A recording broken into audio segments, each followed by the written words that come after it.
Can I get a one in the chat? Can I get a chat, baby?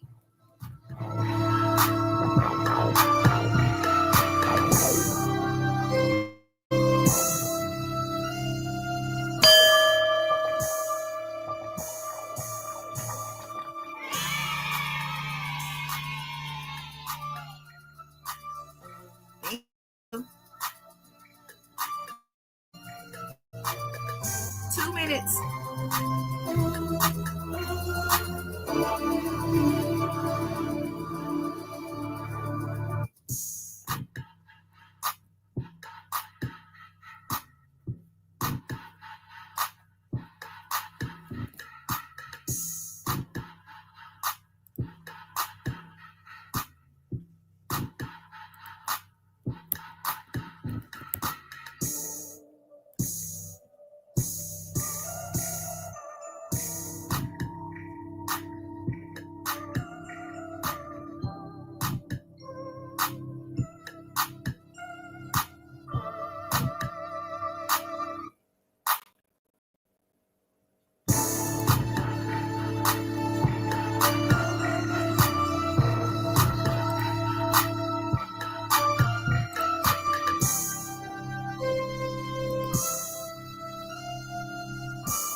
All right, peace, world, peace, welcome or welcome back. It's Goddess Dawn, baby, and this is Goddess Dawn Speaks, aka the $1 trillion goddess, aka the queen of info, baby. That's right. And we are back. We are live. We got a couple things to talk about. As you can see on this thumbnail, I think I'm going to start off with some Tory Lanez, Megan Thee Stallion, and Milagro Gramz update. Let's get into it. But before we do, I want to say hey to everybody. Shout out to you, Wild Wayne, beautiful spirit. Thank you for being here. I see Sharita had popped in. Thank you for being here if you're in the bushes and in the replay. What up, though? So let me take this picture down so we can get into the latest. This is coming from reporter Megan Thee on X or Twitter. I still call it Twitter. Now, you guys, we covered the lawsuit, right? Megan Thee Stallion suing, I guess we call her a blogger, Milagro Gramz. Now, this is them at court when Tory Lanez trial was in progress. Megan on the left in her royal purple. She came and testified looking fabulous. And then on the right, we have Milagro Gramz. And, you know, this is how she came to court.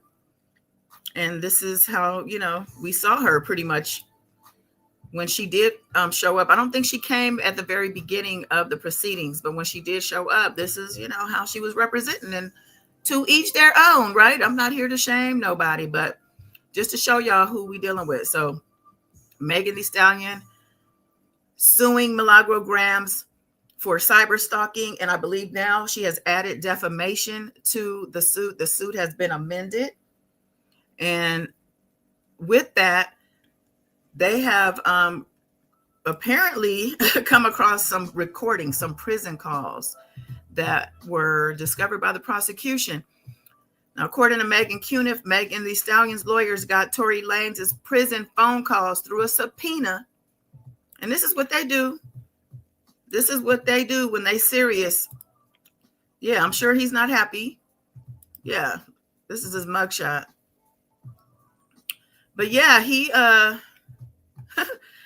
let's find a picture of him in better days. Let's give him, let's give him a little something here. He don't have too much because he's got a 10-year bid, and he's been in now, I think, just under about 2 years now. So he may get out a little earlier than what the judge mandated, excuse me. But yeah, Tory is probably not happy about this. He just released some music, actually. Halle Bailey's baby daddy, DDG, posted Tory's and his song. He got a lot of backlash for that too, by the way. But yeah, Tory Lanez is busted again. He didn't learn his lesson from the first jail phone call that got him in trouble during the trial. But it says Megan Thee Stallion's lawyers got Tory Lanez's prison phone calls through a subpoena in the cyber stalking lawsuit against Milagro Gramz, and they say he talks about paying Milagro. Yeah, so I'm actually open her little her article or whatever. Let's see. Says lawyers say rapper Daystar Tory Lanez Peterson is running a harassment campaign against shooting victim Megan Thee Stallion from prison, and they're suing a woman they believe has been paid by him to spread misinformation online. Again, we got Megan on the left and Milagro on the right. Megan is tired of it. Now it says Lanez and his father, Sunstar Peterson, discussed Milagro Cooper in prison phone calls obtained by Megan's lawyers, according to a new court filing. And their comments show Lanez, in quotes, it says, is still orchestrating Megan's harassment from behind bars while using Cooper as his mouthpiece. In one phone call, the Petersons confidently asserted that Miss Pete would be unable to prove that Mr. Peterson paid defendant for attacking Miss Pete. Megan's lawyers wrote in an amended complaint filed Tuesday referring to Megan's legal name, Megan Pete. Looks like they submitted a video with Milagro and Sunstar, Tory's father. And it says it's number 31 and 32 in the suit. While defendant's social media posts celebrating the Petersons portray merely an innocent and supportive relationship, defendant also has a financial incentive to act as a paid surrogate to spread defamatory statements about Miss Pete while Mr. Peterson serves a 10-year prison sentence. In October 29th, 2024 live stream posted to her social media accounts, defendant implied that she is still on Mr. Peterson's payroll. This is consistent with statements made by defendant's former best friend, King Noir, who exposed defendant for working alongside Mr. Peterson to smear Miss Pete's reputation. King Noir said that defendant talks to Tory's daddy in an effort to leak information to the press that comes from Mr. Peterson himself. They go on to say, moreover, as Mr. Peterson's prison logs demonstrate, Mr. Peterson has repeatedly discussed defendant with his father. In one phone call, the Petersons confidently asserted that Miss Pete would be unable to prove that Mr. Peterson paid defendant for attacking Miss Pete. The complaint adds a defamation claim to the case against Cooper, a Houston, Texas resident known as Milagro Gramz, who hosts a podcast on YouTube and station head called My Radio. It includes the original claims of the promotion of an altered sexual depiction, intentional infliction of emotional distress, and cyber stalking. Pete also signed a petition for an injunction to prohibit Cooper from committing any acts of stalking and providing any terms the court deems necessary for protection of a victim of stalking, including possible law enforcement involvement. She gonna call the police. Now it says the amended complaint moots a dismissal motion Cooper's lawyers filed on November 26. The U.S. District Judge Cecilia Altanaga, the chief judge in the Southern District of Florida, denied the motion on Wednesday. So Milagro's dismissal motion was denied, and says Cooper's lawyers can seek dismissal again based on the new complaint. So automatically it was denied because the complaint was amended. So they're going to have to refile that. The original motion said Pete failed to state a claim against Cooper and said her lawsuit is an attempt to intimidate her and silence her. Cooper from exercising her First Amendment rights. It's also said the lawsuit aims to serve as a warning to us that if the plaintiff does not like what you say about her, you will likely have to deal with a federal lawsuit. So, they go into the history of the suit. It was first filed on October 30th. And, basically saying that Cooper coordinated with Lanez's attorneys, including by obtaining DNA information before it was disclosed in court, then falsely telling her followers that Lanez's DNA was not found on the firearm. In reality, it says the DNA results from the firearm were inconclusive, meaning that Mr. Peterson could not be excluded or included as one of the possible contributors of the mixed genetic material. That was in the complaint. The lawsuit also accuses Cooper of working with Lanez and his father to employ automated social media robot or bot accounts to attack Miss Pete and her supporters with hateful, derogatory, and malicious statements on social media. So I'm not going to get into all the details of the original complaint. I already covered that, but I just wanted to get you all the update that they have added defamation to the suit, and that they have proof now from Tory Lanez's actual prison calls of him and his dad talking about how they won't be able to prove the fact that Milagro was paid by them to do the things she's being accused of. And this is not good for Milagro. And I guess we'll, continue to watch and see how it goes. Beautiful Spirit, the courts need to enforce the rules for dress, attire, and how to carry yourself in the courts in front of the judge. Yeah, this one was a bit much, but, yeah. Hey, Shamina. Beautiful Spirit said Milagro has an upscale stripper dress on. Mob Radio is telling made up lies. It's a difference between lying and Fifth Amendment rights. Yeah. So that's the update on that. Now, we're going to move on to your boy, the Diddy, because he got 3 new male accusers of SA. And let me get into that right now. Okay, let me find it. So many articles, so little time.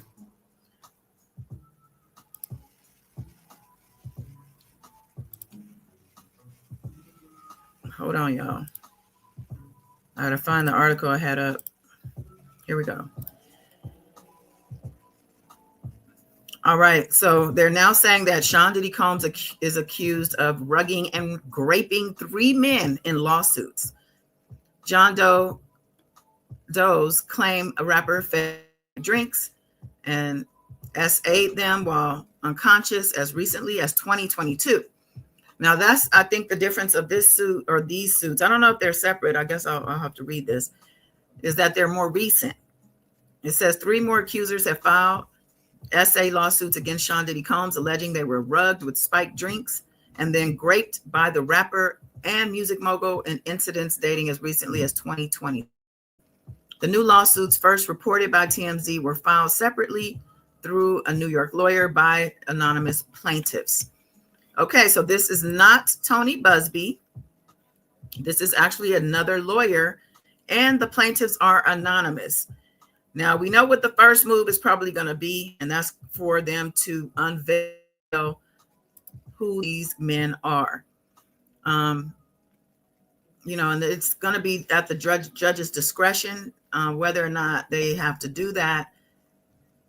There's been a couple of judges in the other civil suits, who have required them to unveil their identities, but and not in all cases. So, we're going to see if they end up having to do this, and if they do, are they going to continue to move forward? That's going to be the question.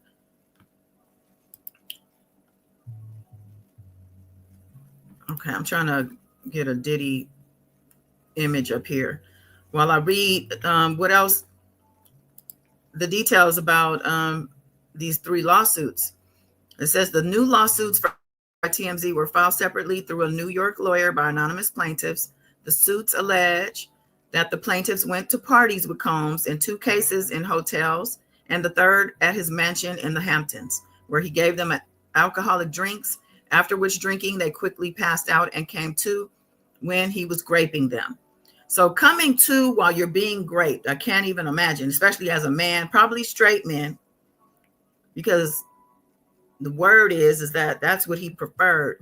He actually got a kick and a joy out of SAing straight men, or as he called, turning straight men. I don't know if they turn, but it says Combs has denied all 3 allegations and pleaded not guilty. His lawyers told TMZ that 3 new lawsuits were full of lies, and they said, we will prove them false and seek sanctions against every unethical lawyer who filed fictional claims on him. The plaintiffs are all male and identified in court documents only as John Doe. The assaults alleged in the filings occurred between 2019 and 2022. One plaintiff alleged that his attack was filmed, and he was subsequently given $2,500 in cash by the man who operated the camera. What? Now, I wonder if they have this cameraman as a witness, because if he's not a witness, he needs to be a co-defendant.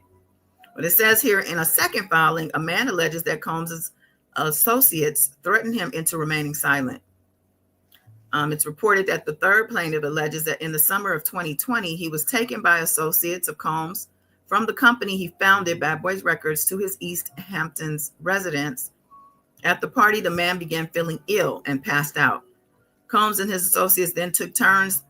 Oh, so the associates are also involved here, taking turns in essaying and graping him. Who are these monsters? The man's lawyer, Thomas, how do you pronounce this?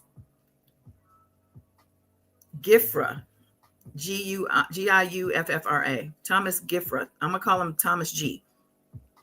A New York-based trial lawyer specializing in abuse cases, told The Guardian that 3 separate lawsuits described a shockingly similar pattern. Combs would rug the people. They would wake up while he was graping them, and afterwards they would be rushed out the door, receive threats from people who worked for Combs, and be frightened into silence. Thomas G said that the same pattern happened on every single one of these cases. He added that he had received about 60 calls regarding cases against Combs, and that these are the 3 that were filing at this point. So he said he himself got 60 calls. Mind you, he's not the attorney who, Buzbee, who did the whole press conference and put a phone number out there. So he must have a good reputation. It says he does specialize in SA cases. So he was sought out by at least 60 people with claims. Now, it looks like he said at this point, he's only going through with these 3, or initially, we don't know if he's still vetting the other people or not. But these apparently were strong enough for him to move forward with. It says the new lawsuits add to the mountain of accusations against Combs, who since September has been held in custody, we know, at the MDC in Brooklyn on charges of racketeering, conspiracy as trafficking, and transportation for prostitution. He already faces SA accusations from more than 24 civil lawsuits brought on behalf of men and women claiming he abused them, some of them children at the time. Last month, the New York judge denied Combs bail for the third time, describing him as a serious risk for witness tampering. Child. So 3 new suits, 3 men claiming that Diddy diddled him. Hey, Juti.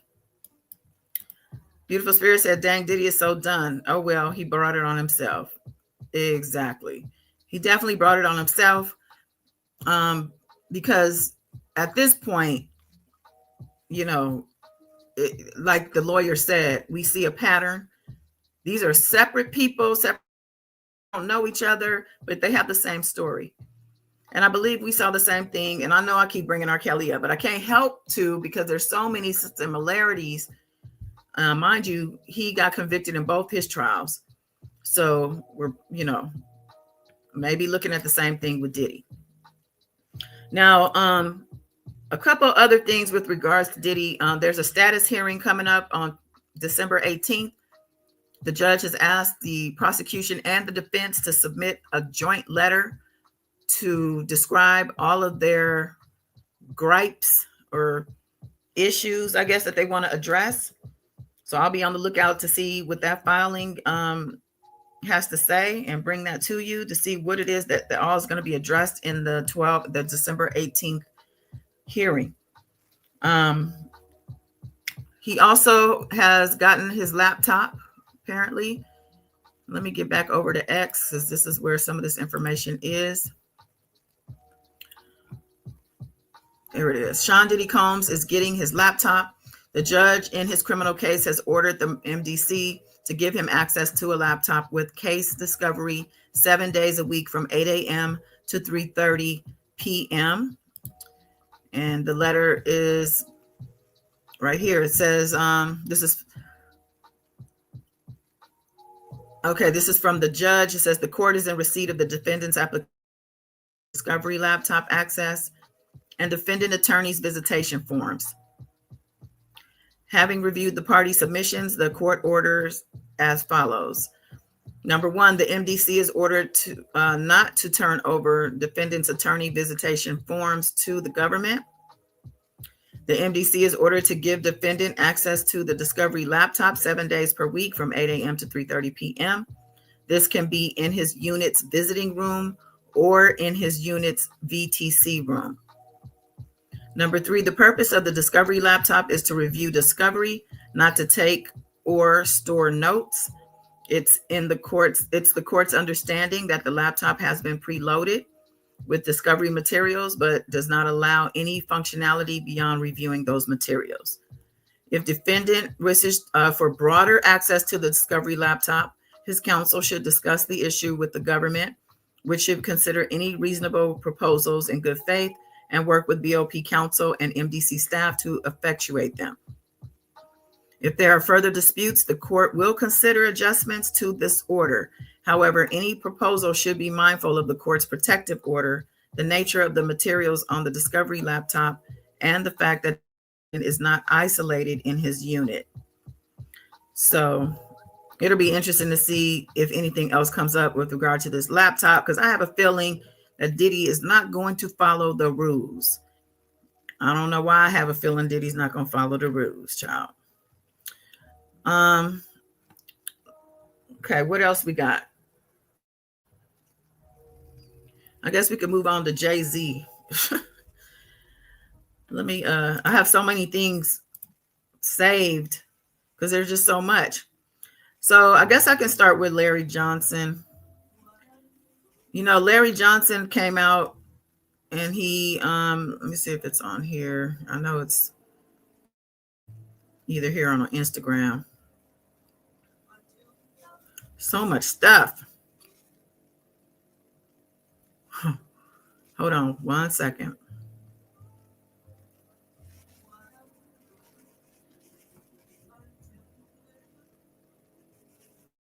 Yeah, all the stuff is being dug up about Jay-Z. Things that I guess people forgot or Yep. His son also joined. I guess I could start with that, with Jay-Z and his alleged son. Now, if any of y'all, let me bring this down. If any of y'all have been paying attention over the years, you know, Jay-Z has an alleged son out there. You know, he kind of looked like him. Kind of, right? Maybe a better looking version. But his son has been trying to get him to take a DNA test. They say since he was about 19 years old. Now, his mom has since passed, but he's still out here. He was interviewing with Tasha K, I think like a week ago. He was on, I can't think of his name, Sean Adderwhite's, I think his name, Sean, the guy on YouTube covering this stuff as well from London. He was on his channel today live, but he's making his rounds because he still wants confirmation of whether or not Jay-Z is his daddy. Sharita said Larry Johnson does have a history of abuse, but Sharita, does that mean that because he has a history of certain unscrupulous things that he's lying about everything? Because he and Jay-Z were roommates at one time.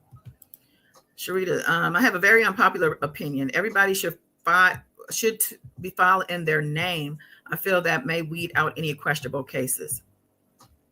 But here's the deal. When it comes to people filing anonymously or with wanting pseudonyms, most cases are that they will reveal themselves to the defense and they will reveal themselves to the jury and the judge when the time comes. It's not that they're going to be anonymous throughout the whole proceeding. It's just that they're anonymous pre-trial so that the harassment is brought to a minimum, and so that they're not given the opportunity, that the defense is not given the opportunity to harass, intimidate, try to basically get them to not testify or to not move forward with the case. So, I understand what you're saying, and I agree that the defendant and maybe even the jury need to know who they are. And I think that in most cases this is the case. So, hey, Miss Michelle. And Sharita said he ain't never admitted to beating Jalissa. Tell him to talk about that. I don't know. Honestly, I don't know much about Larry Johnson. All I know is what he said and that he's standing on it. So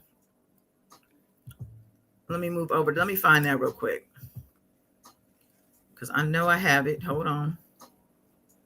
Here we go.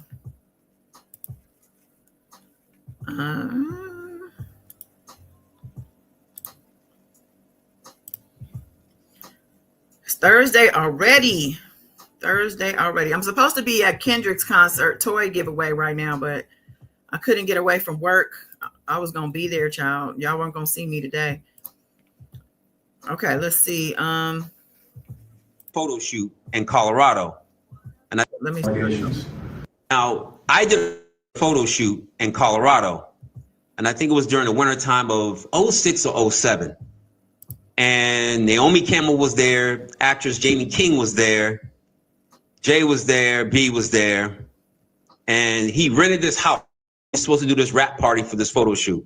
We rented this house, and we were watching LeBron play. And after the game, it had to be like 10 or 11 o'clock. So we getting ready to party. Mind you, it's all adults.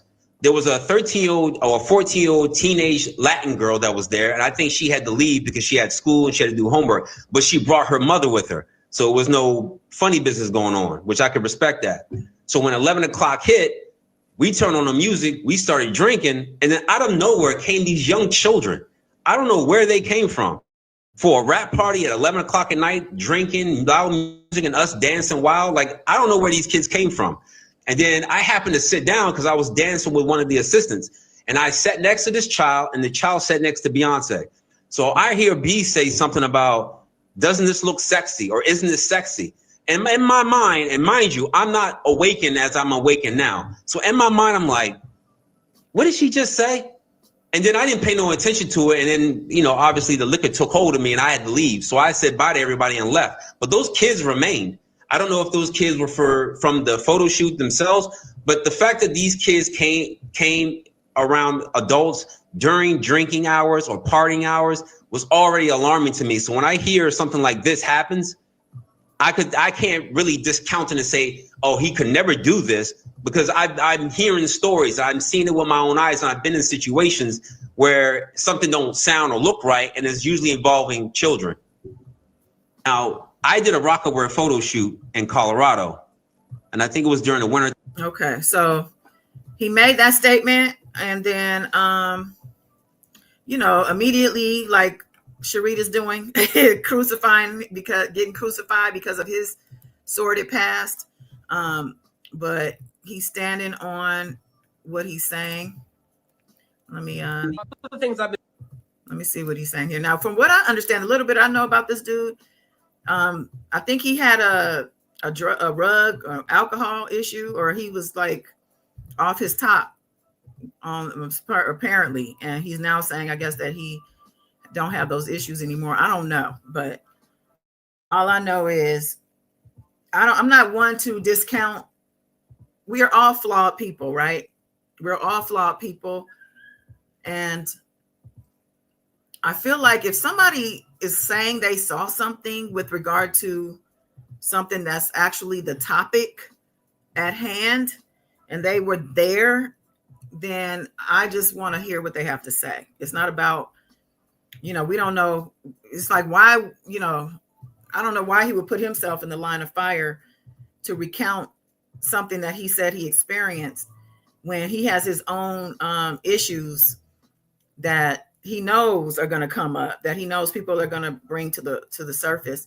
But I just want to hear what he got to say. So let's hear, I guess he's coming back.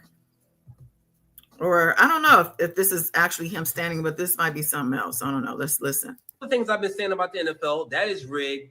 Talking about the Hunt family, knee deep in the assassination of JFK, that the NFL is gay. Have I said this in a tweet like August 2020?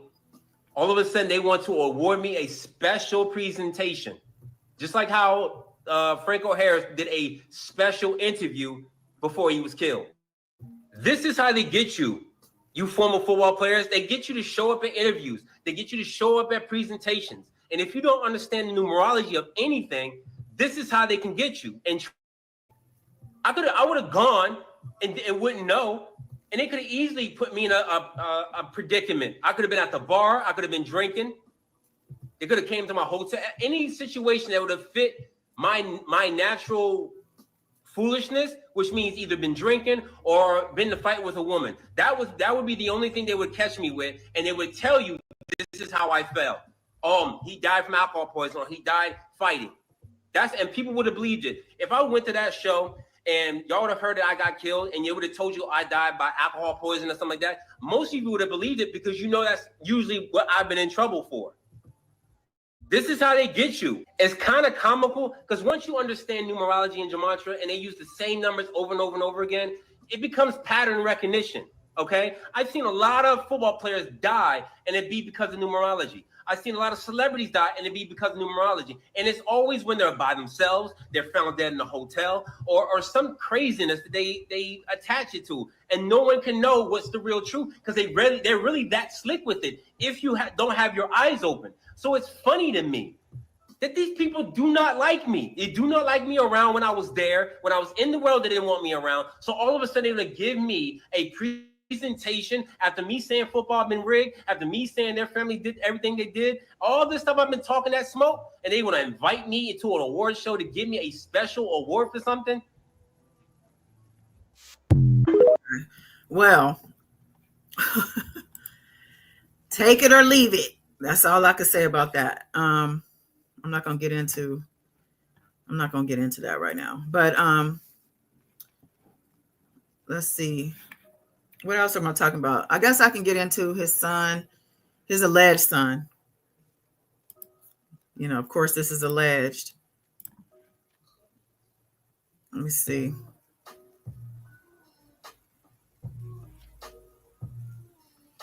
Oh, yeah. So, yeah, I did report a couple of days ago about the NFL still standing by Jay, but that was actually from a couple months ago when something else had happened. I forgot why they said that, but now Roger Goodell did come forth and say that they are still rocking with Jay, that the relationship between Jay-Z and Roc Nation is not changing.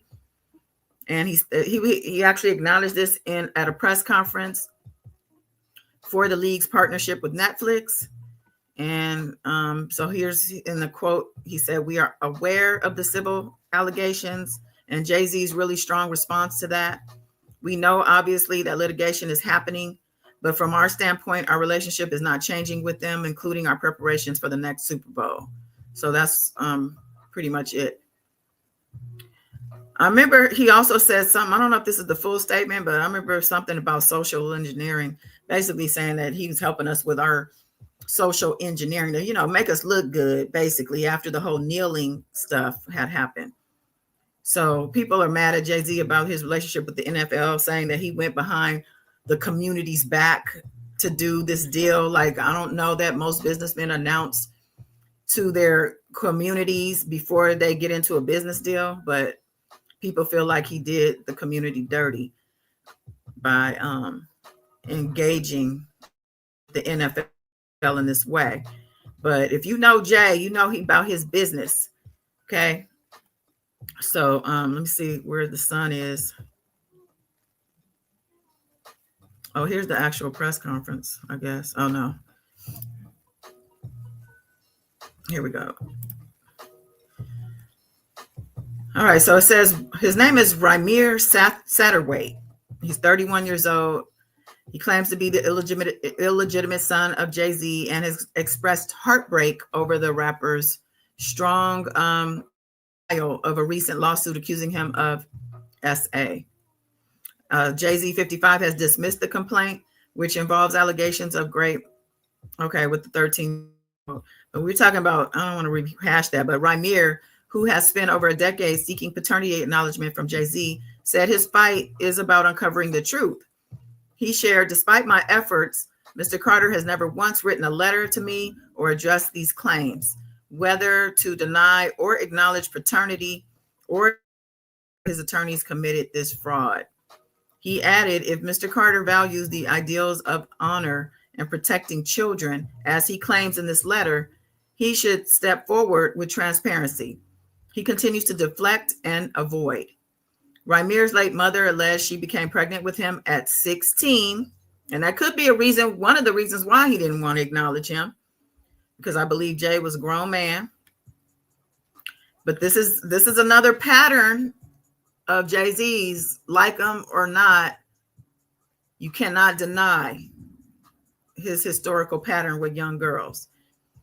It says Ramir also accused Jay-Z's legal team of using courts to avoid addressing the matter. In a statement about the assault allegations, Jay-Z denied all claims and reaffirmed his commitment to protecting children, calling the suit against him idiotic and harmful to his family. I want to read a couple of these comments. Somebody said, "He ain't wrong, but of course y'all love the Carters more than your own mothers. So y'all will give a deadbeat a pass. Take the test and put it to rest." Somebody said, "Y'all in these comments telling this man to move on is so weird. Mr. Carter can simply take a test, and we all know why he won't. It's because baby girl was a minor.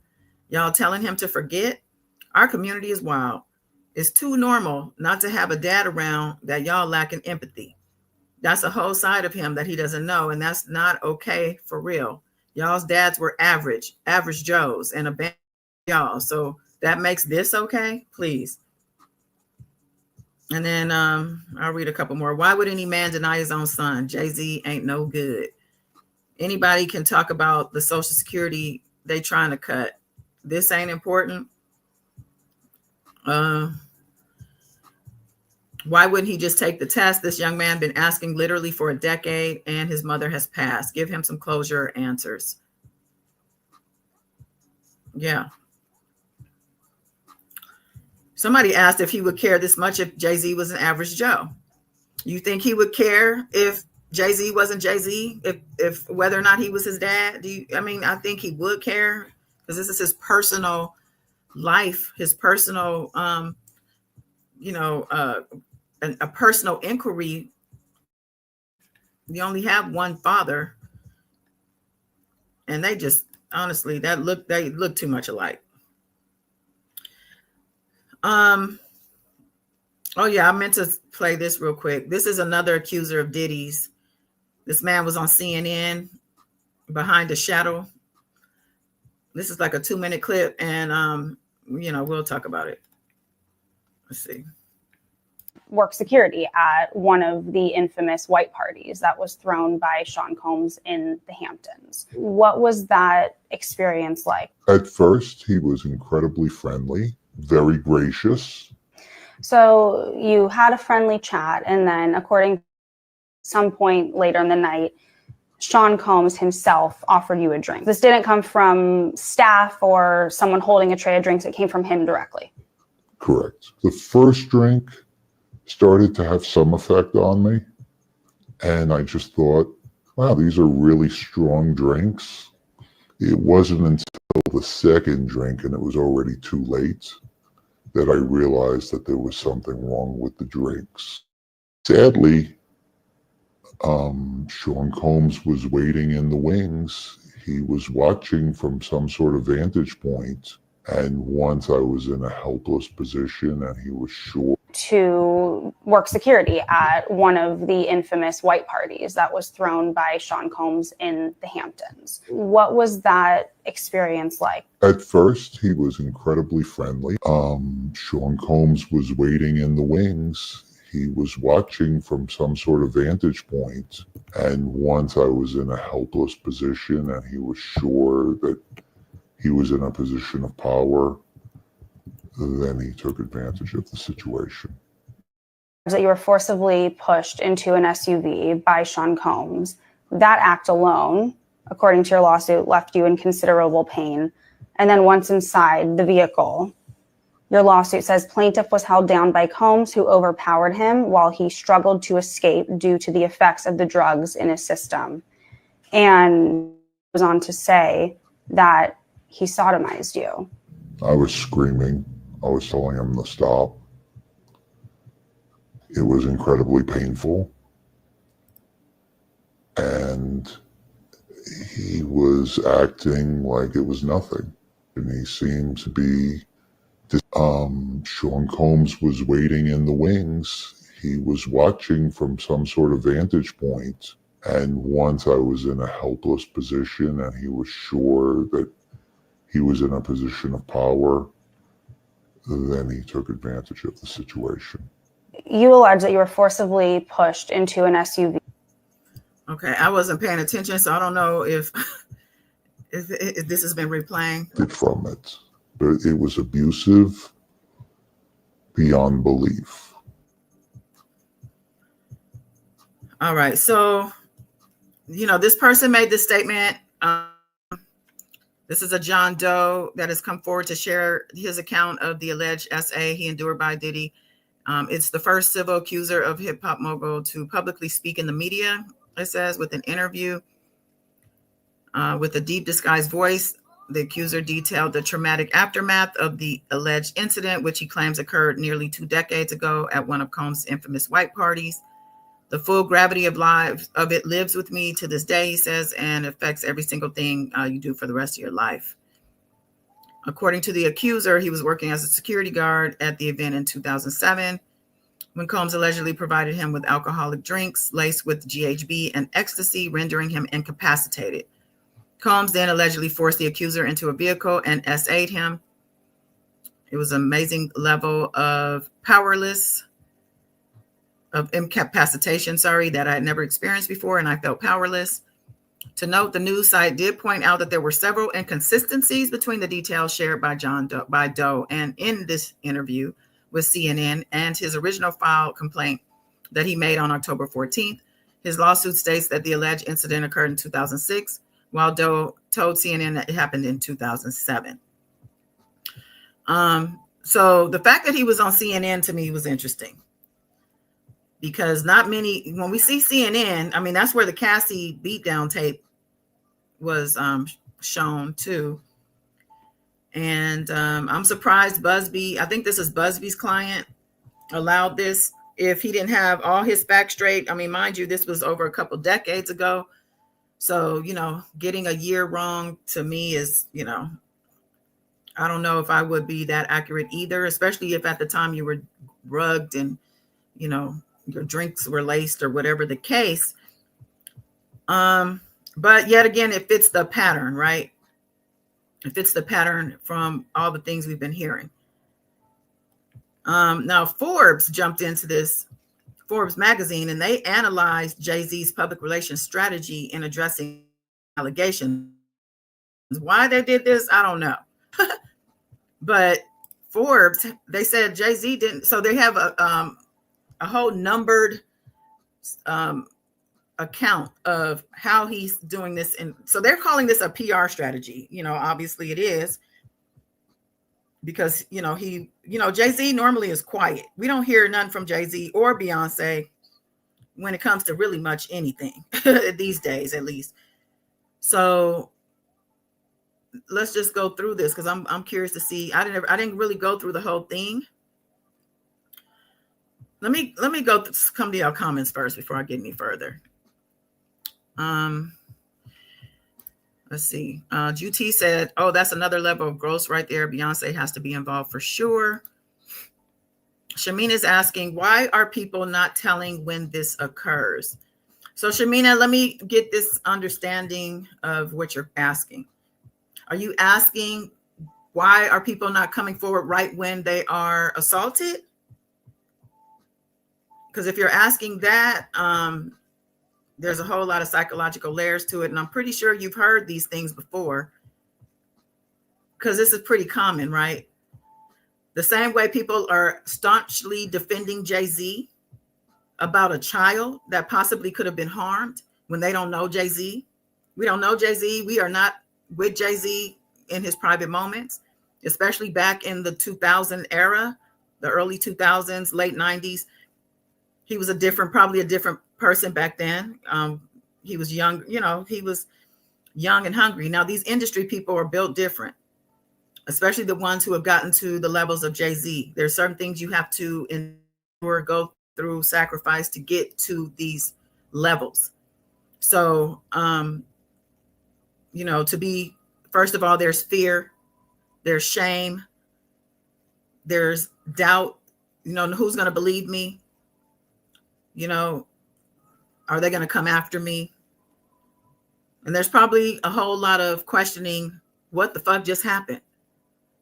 Okay, so I never really liked that question, Shamina, to be honest, of asking, because I think a timeline for a victim is their business. And if it was that easy for everybody to do that, a lot of these predators and rapists wouldn't.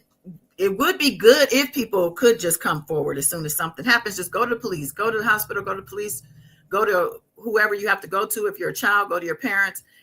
But, you know, if this were the case, then maybe a lot of this stuff wouldn't be happening now, because people would know, if I do that, I'm going to get caught no matter who I am.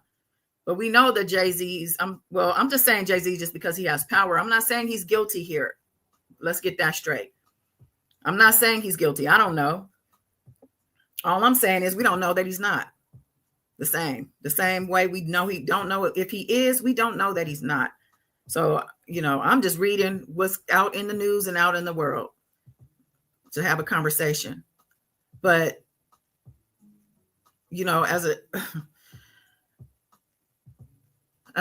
okay. So I'm just going to move on. Miss Michelle says everything's going to definitely hit the fan when it will come out. Oh, for sure. Sharita says, sound like a beater ex. Jay cut him off because he kept getting arrested for abuse. So Jay-Z obviously is not going to want to be connected, especially having somebody as a roommate, somebody who keeps going to jail or getting caught for abusive behavior. That is very understandable. But real quick, I guess I'm gonna switch over to this just to make a little point on X. So here's a video of Jay.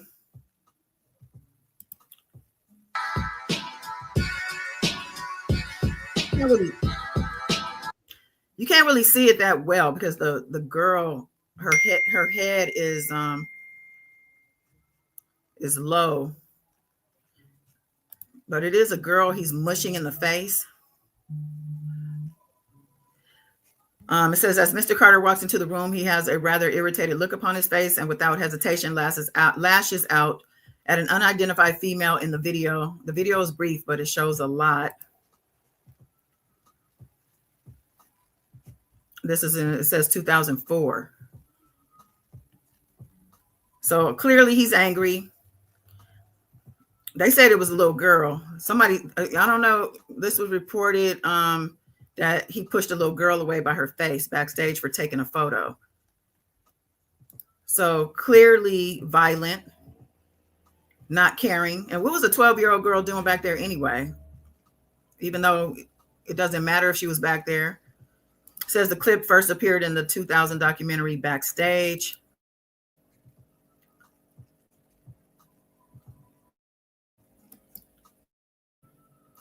Now, when we talk about these things, especially when children are involved, and the question is, well, what were they doing there? Well, where were their parents? And these things, these questions are valid. But regardless, a child, a woman, a man should never be assaulted, especially a child, regardless of whether her parents were there, whether she should have been or should not have been there.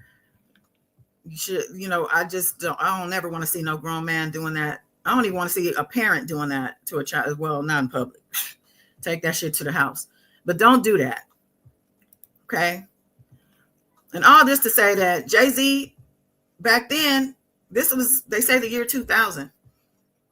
And I'm going to have to go find that documentary called Backstage and see what's what, because this is clearly out of context. But we also clearly see, and I doubt that this is AI either. So I know there's some people that's going to say it's AI. So all I'm saying is, this man ain't perfect. All right. So to where I was at, we were talking about Forbes breaking down Jay-Z's approach to public relations. So they said, number one, no nonsense denial. Jay-Z didn't mince words. He set the tone with direct and uncompromising language, calling the allegations absurd and labeling the lawsuit a blackmail attempt. This wasn't a passive denial. It was a flat-out rejection meant to show confidence and make the accusations seem baseless. While defending himself was a part of the plan, the objective was likely to go on the offensive and frame the lawsuit as a calculated attack on his character. Number two, attacking the attorney. Jay-Z went straight for Tony Buzbee, taking him at his ego. He targeted Buzbee's profession, dismissing him as an ambulance chaser. He even questioned his service with a jab reminiscent of A Few Good Men. You claim to be a Marine? Marines are known for their valor. You have neither honor nor dignity. For the final touch, he mocked Buzbee's wardrobe, describing him as dressed in costume in a cheap suit. Number three, this continues. The jabs are more than an attempt to discredit Buzbee. They are a calculated effort to get under his skin. It's also a public clash of two larger-than-life egos. Jay-Z is determined not to let this media-savvy lawyer outmaneuver him. Jay-Z portrays the lawsuit as opportunistic by Buzbee's credibility, implying its motives are suspect. His words serve only as a defense, not only as a defense, but also as a way to sway the public opinion and prevent Buzbee from gaining the upper hand. Now, I would say the egos probably, obviously Jay-Z is here involved and this is his case, but I think it's more his attorney, Alex Spiro, going against another lawyer. I think it's two lawyers going head to head, because Alex Spiro ain't no joke, okay? I believe Alex Spiro is the one behind the Megan Thee Stallion suit as well. But Alex Spiro, I don't think he's lost a case. So that's why this is so interesting to see, how this is going to go. Number three, challenging the accuser. Jay-Z doesn't flat out say the accuser is lying, but he tries to poke holes in the credibility of Buzbee's motives. See, and that right there, he doesn't flat out say the accuser is lying.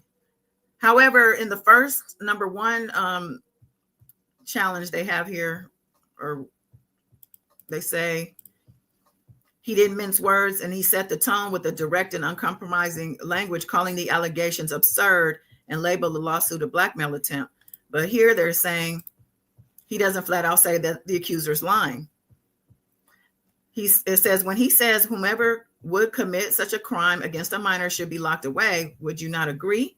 He's hyping the drama without mentioning the fact that he isn't even a criminal case. Then adds, my heart and support go out to the true victims of the world, which suggests that this particular accuser doesn't make the cut. It's a crafty move that shifts the spotlight away from the actual claims and shines it on what he sees as shady reasons behind the lawsuit.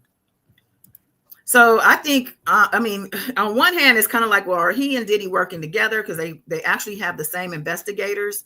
Those investigators that were going to people's houses are tied to both Diddy and Jay-Z, apparently. So we were like, well, I'm questioning, were they working together? I think I even mentioned that in the last live. But we're also questioning, did Diddy snitch? Because Diddy is probably wondering why Jay-Z hasn't stood up for him. And where is Jay-Z, his best bud, in his time of need? So maybe it's like, well, hell, he needs to be brought into this as well. And maybe his fighting power against this is going to help me too. Because if Jay-Z is able to discredit Buzbee and make Buzbee look like a criminal himself, because they did bring out some allegations against Buzbee. There's a couple people saying they were being pressed to make up stuff against Diddy. And that he dropped the case when the person wouldn't do it. And there's another person as well who had made some claims against Buzbee that were unethical. But Buzbee actually had a transcript of a recording, because one of the people, there was a recorded call that he was using to debunk these claims. So I don't know something's going on though. It's some weird shit. So number 4, humanizing himself. Jay-Z leaned on a classic PR tactic by bringing his family into the conversation. He mentioned his wife, Beyonce, and their children, Blue Ivy, Rumi, and Sir, likely hoping her star power would add a protective layer. Because Beehive don't play about Beyonce, right? So if the Beehive don't play about Beyonce, are they going to also not play about Jay-Z? Or are they going to try to get Beyonce to leave Jay-Z alone? Because when her mother, Tina, quote unquote, was hacked, but it looked like she liked the post talking about Jay-Z's allegations. She had to come back and say she was hacked and she didn't play about her family. But we remember that that elevator fight with Solange kicking Jay-Z's ass, and how Beyonce looked like she was, kind of just standing there. People saying that she was rugged and didn't know what was going on, but looked to me like she was kind of trying to also, it was like she didn't want to, she was protecting him and she was protecting her as well. She was kind of in the middle. But people say that they don't really like Jay-Z, her family. But anyway, it says, however, this move didn't land perfectly, they say, bringing up the family. Social media users were quick to point out the irony, referencing Lemonade, Beyonce's album that famously addressed Jay-Z's admitted infidelity and put their private struggles on public display. Still, by highlighting the toll of allegations have taken on his family, Jay-Z added an emotional dimension to this statement. It's a play for sympathy, he says, shifting the focus from himself, or they're saying that it's a play for sympathy. He shifted from himself to the strain on his wife and children. While this approach resonated with some, others saw it as a calculated move to win public support. Number 5, playing the victim. Jay-Z positions himself as the real victim in the statement, attempting to separate himself from the typical celebrity stereotype by emphasizing his roots. He describes himself as a young man, which he's not. He's 55 years old, who made it out of the projects of Brooklyn, adding, we don't play these types of games. We have very strict codes and honor. And if he's talking about essaying a child, I don't know what hood he may be far removed from the hood, because the hood is exactly where these things happen. Says at 56 years old with a net worth of 2.5 billion. Those lines feel out of sync with reality. Still, they're clearly meant to evoke his scrappy, street smart beginnings. The line, "Are only your network of conspiracy theories and fake psychics will believe the idiotic claims you have levied against me," comes off as both cryptic and strange. He's claiming victimhood, yet also flexing that old school toughness. He wants respect, empathy, and to be seen as misunderstood.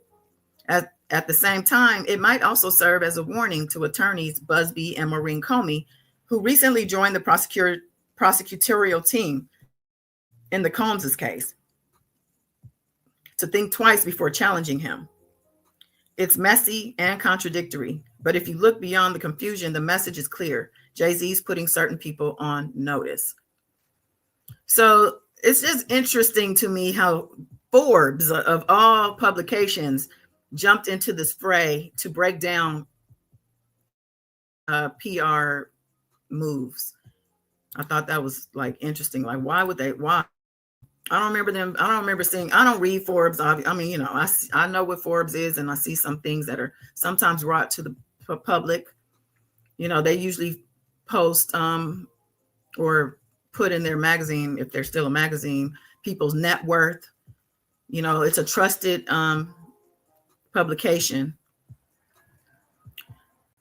So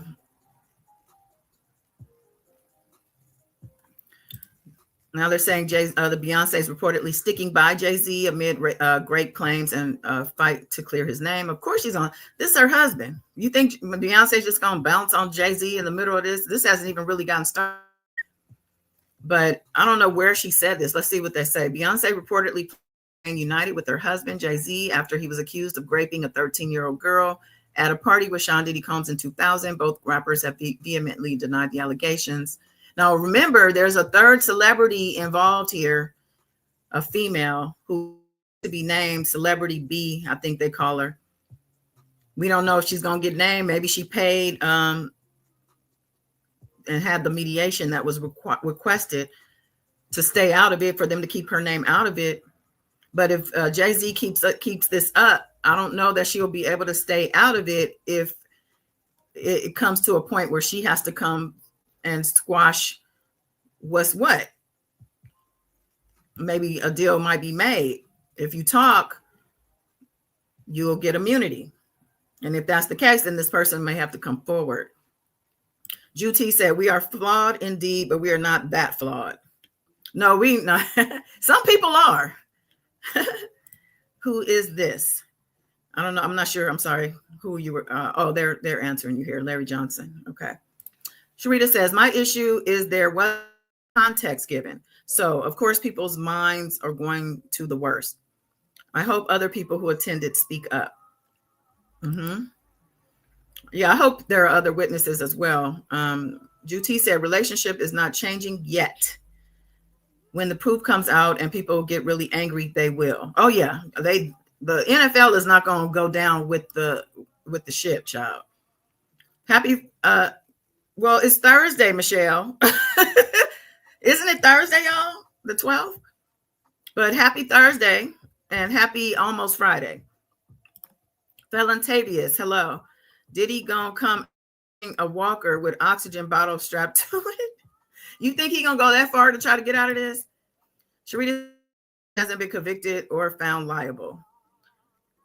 No, he hasn't. Neither has Diddy. Neither has many people who are in a pretrial status, or actually not even pretrial for Jay-Z, because he's not been filed. He has not been charged criminally. We have to keep that in mind. This is a civil suit. It's not a criminal suit. And let's also keep in mind that as civilians, we don't have the authority to bring on a criminal suit.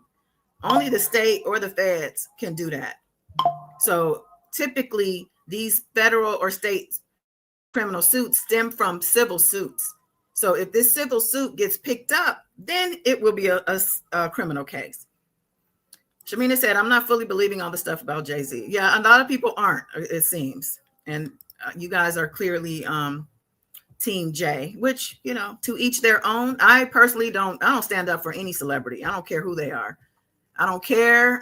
If I'm a fan, you know, I'm going to sit back and I'm going to reserve my judgment, obviously, for what happens, but I'm also going to side eye, especially when there's patterns, especially when there's been past allegations, especially when, you know, there's things that are out there from that era that we know were going on. Because like I've mentioned before, when I was going through those the R. Kelly trials, a lot of things came out about other people as well in relation to it.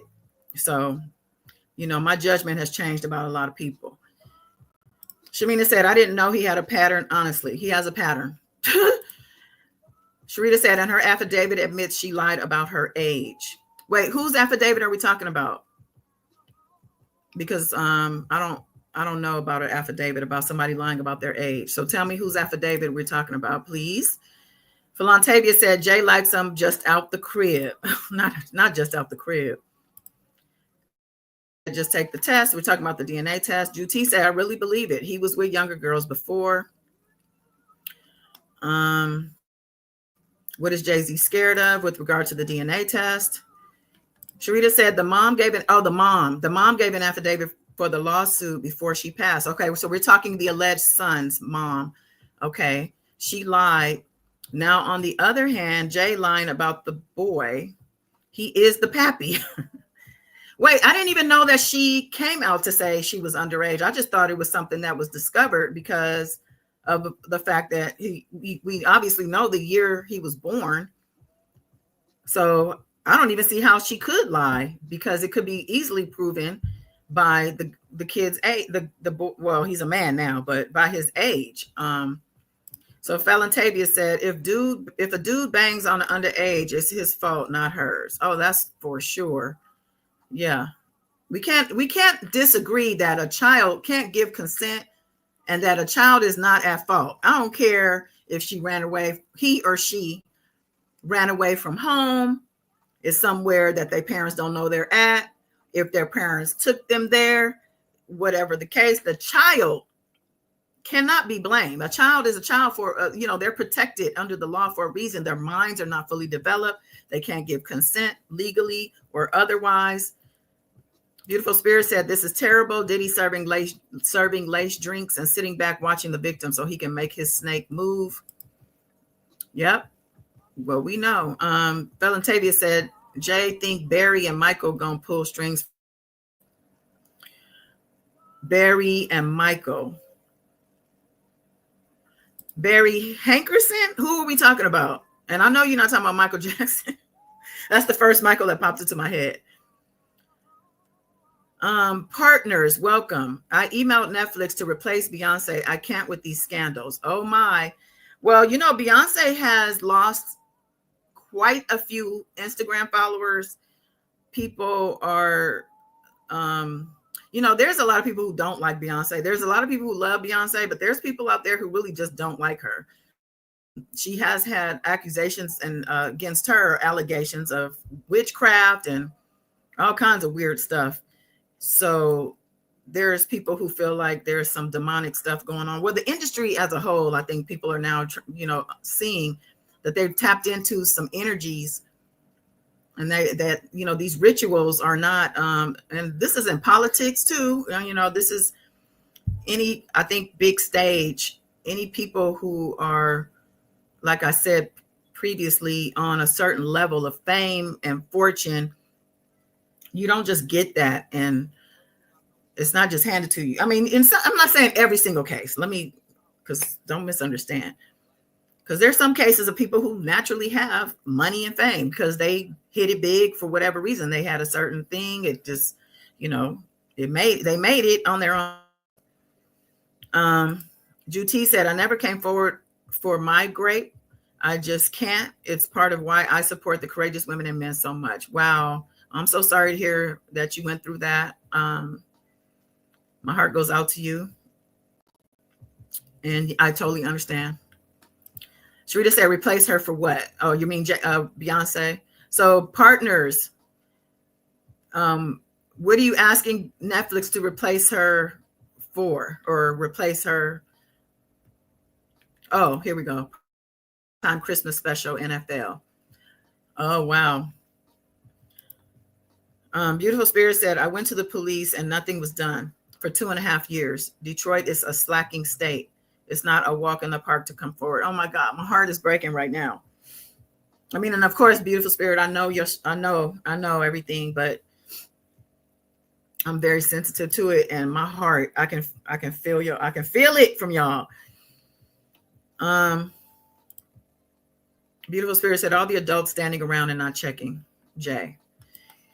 Well, to be fair, if you are looking at Jay-Z as a certain type of man, he has been in the public eye for a very long time. He is very successful. He's been in the public eye, at least non-problematic, but beneath the surface, which is where I've been, there's other things going on. So I can understand why people, because they're the support for him is something, I don't think even we've seen this for R. Kelly, because that tape that was out, that P tape, people already knew R. Kelly was up to no good and that he could possibly have done whatever other things. But with Jay-Z, we haven't seen anything like that. Diddy, we saw the Cassie tape, right? And this came after his denials. So this told us he's a liar. But with Jay-Z, we haven't really seen anything. Well, I just showed y'all something that was on X of him mushing a little girl. Well, to be fair, we couldn't see her face, but they say it was in a documentary and that it was a 12-year-old who asked him for a picture, or who took a picture of him, I guess, without his consent. And he mushed her and pushed her around. But Sharita said, that's why I'm surprised it's a kid, because no one flinched. Who's no one? You mean at the party? Jay-Z and his team are stupid. Beautiful Spirit said, Jay-Z better be careful what he asked for. He's talking about criminal charges.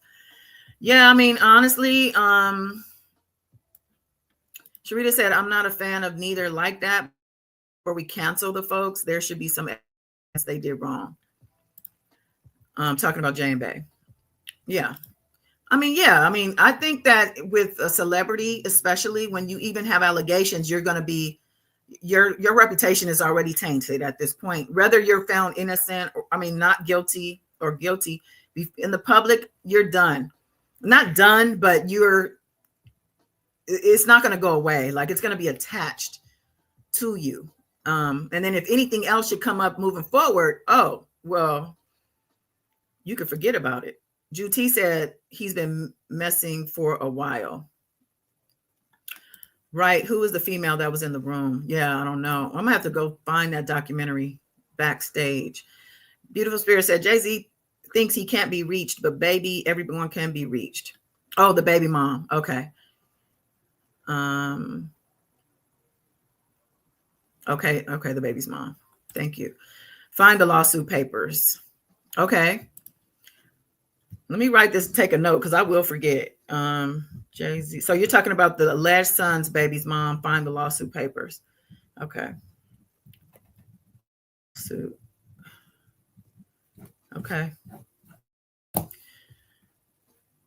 K Fit Goddess. Hello. That side by side is crazy, right?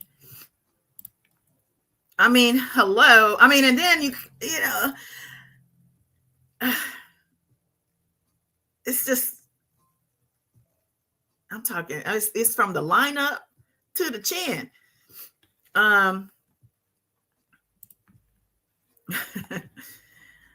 Let's see. Beautiful Spirit said, Jay-Z avoided the DNA, but he bullying Buzbee. Michael Rubin, question mark. Talking about, that's who he's talking about, Michael Rubin. Okay, got it. That makes sense. Fit Goddess, K Fit Goddess. In Boston, they will not allow you in courthouses unless you dressed. Oh, you must be back in the replay talking about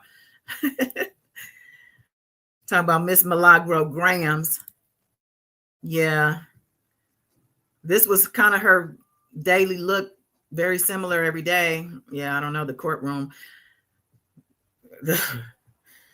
Yeah, maybe they do need some more rules, because I don't know. The judge wasn't, it was a black judge, a black man.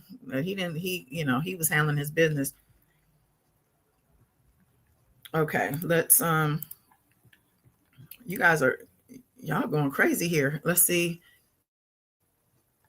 Beautiful Spirit said Beyonce is she's a B. And I can testify to that. She believes she's better than people and she is delayed. Delayed? Wow. Is that because of the supposed, because, you know, the rumors say that she's rugged on a regular basis. And just, that's why she's so quiet and always in the background and not really has much to say. And she really just does her job. She does her music. She performs. She does her tours and raises them kids, or she's, you know, she's a mom. Let's see. Beautiful Spirit said, I wonder what happened after Jay-Z mushed that child in the face. I doubt if anything happened. Hopefully she had an adult there that was protecting her after the fact. Who is Michael Rubin? Yeah, you heard it right, Michael Rubin. Michael Rubin is the, what is his he's in sports. He's I think it's sports memorabilia and some type of agent too, maybe now, but he gives those infamous white parties. He kind of took them over from Diddy, I think. But he gives those annual white parties. Juti said the one who did the last white party, the where Drake went. Yeah. Whew, child, this is too much. This is all too much. Let me see what else we got. What else we got here? Because there's just it seems like every hour on the hour, there's some type of update with regard to these. And of course, aside from this, we have all kind of other stuff going on. There's the United Healthcare CEO Unaliver, and all the stuff going on with him. And there's did y'all see Remy Ma and Papoose going at it since early this morning on social media and airing out all these text messages? And I mean, they were the power couple in rap, at least, and admirable couple, because he supposedly waited for her while she spent that 8-year bid in prison, got married when she got out, had a child, and now they fighting, child. I mean, it's really sad to see. It's really sad to see. What about this? Did y'all see that remember the man that jumped the judge in the courtroom? They sentenced his ass for that. He got 26 to 65 years just for jumping over the bench. This is it right here.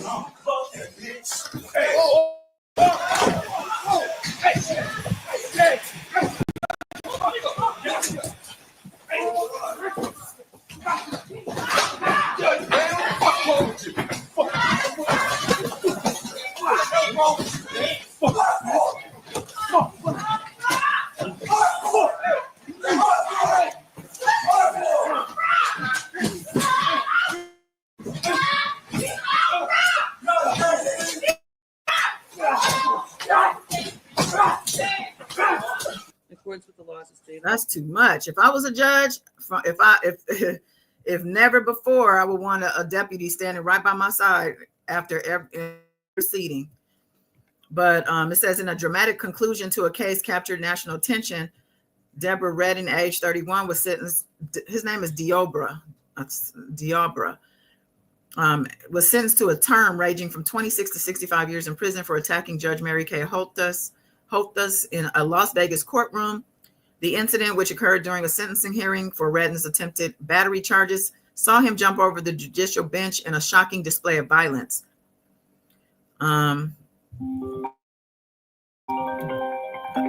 Okay, we got a call. Beautiful Spirit.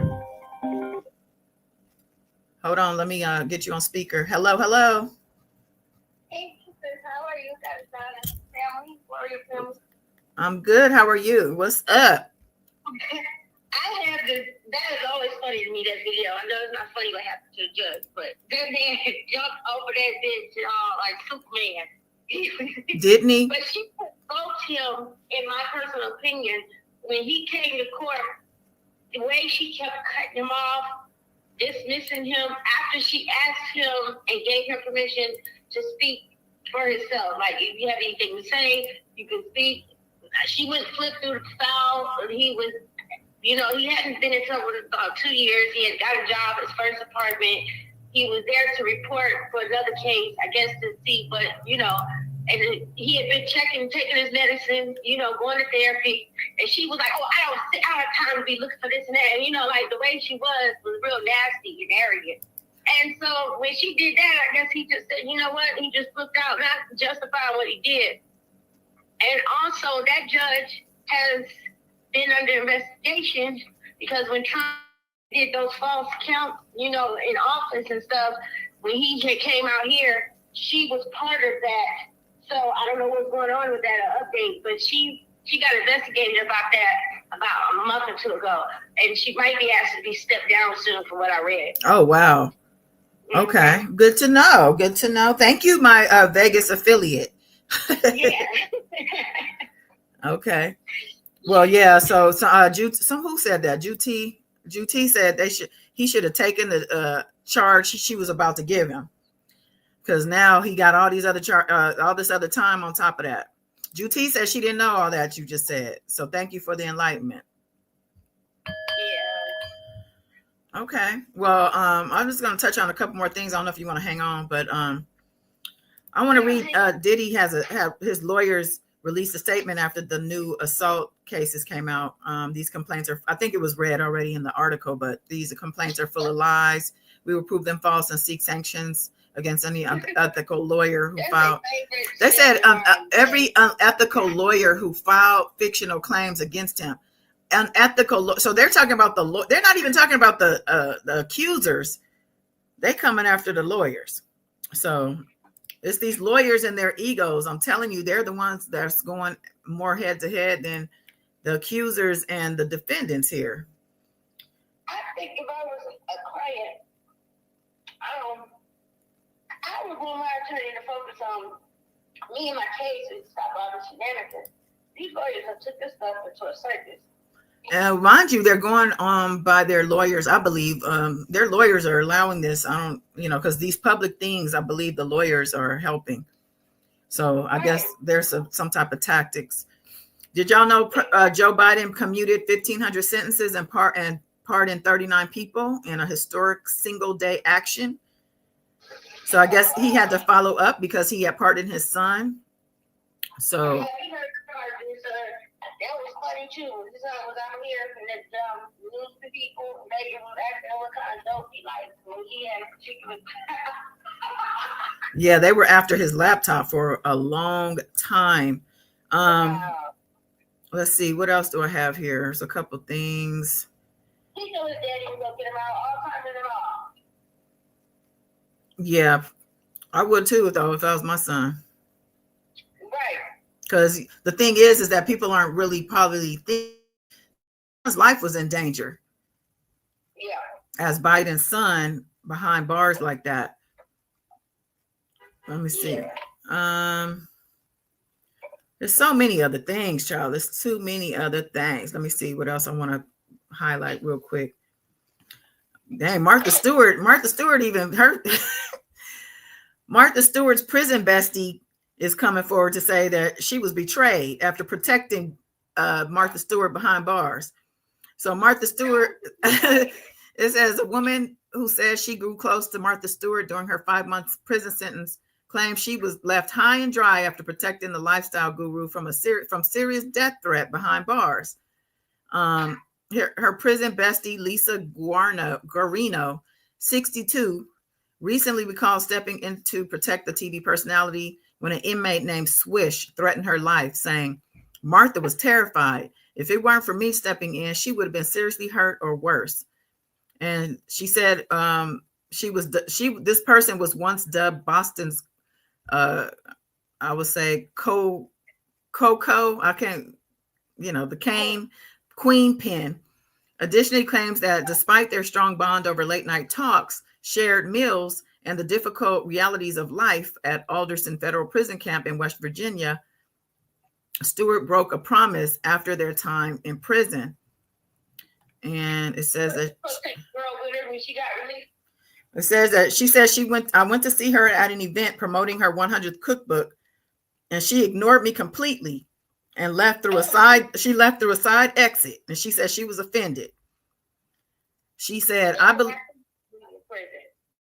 That's what when you're in prison. The person got to do, they got to do to survive while they're in there. Once they out, it's up from there. Yeah. She said, I believe we were friends, but once she got back into her world, she went right back to her narcissistic ways. While Stewart has publicly described her time in prison as horrifying and very awful thing, she has reportedly never commented on these claims. Of course, she's not going to comment. Somebody said Martha did help her. All she needs to do now is write a book, capitalize on her experience, and stop telling all the details for free clickbait. I agree with that, because people would be interested, or get on YouTube or something. Monetize your story. Not Martha finesse. Somebody said Martha finessed her prison wife. And that's what I was going to say too, because she talking about, oh, we had late night talks and this and that. I'm like, yeah, they probably had some other stuff going on too. Right. Come on, Martha, give me that. Come on, Martha. Martha was giving away her cookies. It says a lot of broken promises come from jail and prison / prison. She should have known better. Martha had a mission to finish. Okay. And somebody said, friends, after 5 months in jail, girl, bye. That lady don't know you like that to want to put money on your books. Yeah, it's not funny, but like she should have been smarter than that. If she, like the people who are probably in there with Diddy right now, they probably getting their little payments right now. Like, you gonna have to pay my people cash at my before I do this or before I do that. You got to get it in the present moment. You can't wait till they get out, and then once you get out, they're not gonna. This is what's gonna happen. It doesn't. Come on now, she should have known better. What is this? Meek Mill targeted by former NFL player Le'Veon Bell over his reaction to Jay-Z lawsuit. Let's see. Meek Mill posted, the goal is to start a false narrative to create a matrix web. If you can control the storyline, you can control the matrix. American media is totally unbelievable. I see Jay-Z, I see, and then he put Jay-Z in quotes, blank, a 13-year-old 300 times scrolling. It's called programming. Okay, so and then he said, niggas be mad at me because they sold for money and I didn't. LOL, I'm good. I'll take the long way. Yeah, you did take it the long way. Don't play no games, because you know you did. And he said, I need vibrating panties with the remote. They on Amazon. LOL. You know what, Meek Mill is on that joke, and he needs to sit down somewhere. Well, I don't see the targeting part. Well, this is okay. So this person posted these things that Meek said to counter what he said. Okay, I get it. So this came from Levon. Well, Meek Mill's a dang weirdo. We already know that. We seen him bunny hopping and soaking his throbbing a-hole in the pool. Right. That one time when Diddy was like, what did Diddy tell him? You did good, Daddy. You earned it. Oh, you deserve it. You did work. I knew you remember. He said you did that shit. He said, yeah, he did, huh? You did that shit. You put in work, baby. Well, I mean, no one even talk. We listen like this, started down the fit to death, and he was glad to see the heavens of God. It was like he almost died, nigga. You know, I wonder, he probably passed that boiled egg test, but that's another story. I don't know if y'all are on TikTok, but it might be going away. They are trying to stop the ban that the U.S. put on TikTok, but TikTok filed an emergency motion. I don't know. I'm on TikTok, but I mean, I do like TikTok. I love scrolling on TikTok, but like, I'm preparing myself in case it does go away, not to be too attached, because we don't have no control over that. I was just watching Snoop. Never mind, because I don't barely be on none of them sites. Yeah, I mean, yeah, exactly. None of them. They could all go away for all I care, to be honest. As long as YouTube don't go away. YouTube, you know, don't mess with YouTube. At least I can still come on YouTube. But you know, Snoop has a reality show I was watching on Netflix. Well, it's really about his daughter's wedding, but it's called Snoop Dogg's Fatherhood. I just happened to see it. I was on there watching Later Daters. I don't know if y'all heard of Later Daters, the older people on this dating show. It is funny. But Says Snoop Dogg and his son has an ice cream brand, generated $10 million in revenue within 1 year, which is applaudable. But yeah, his daughter was talking about her lupus, and I guess she's engaged. I don't know, she might be married now, but I think he gave her $1 million for her wedding gift. I don't know. Anyway, I'm just rambling at the, but yeah, I think that's all I got for now, y'all. Anything you want to say, Beautiful Spirit, or any topic? Or no, I think nothing. Juti said you have her laughing out loud. Your laugh has her laughing. It's contagious. That's good. Sharita says, so me. And love to you, Juti, and you're gonna be just fine. Okay. Yes, Juti, you are gonna be fine. For you, if nobody else, me and God is God, we support everybody, and that's your right to handle anything how you feel that you need to handle, any way you feel it has to be handled in your way. And you're stronger, and I'm thankful, and you're just fine. It's a safe space over here with us. We kick ass and somebody mess with any of our own. Okay. I do, and I'll take a face for anybody. You need somebody cussed out, so call me. Let me put her number in the comments. Yeah. Sharita, what were you saying was 55 years ago? You talking about what Beautiful Spirit told us? She said that was 55 years ago. I'm not sure. I'm not sure what she's saying. So Meek. I'm only 44. What was 55 years ago? She said, so Meek saying he saw Jay doing stuff. That's what it seemed like. It seemed like he was like, y'all did it. Y'all took the oath. I didn't. Ha, ha, ha. But then this person, the LeVon Bell person, came out to say, yeah, you did. Because you said this, you did. He showed the bunny hopping picture. So. I want to know what happened 55 years ago that I spoke up. Oh, I don't know. She didn't say you, whatever. I was just asking because it seemed like right around when you were talking.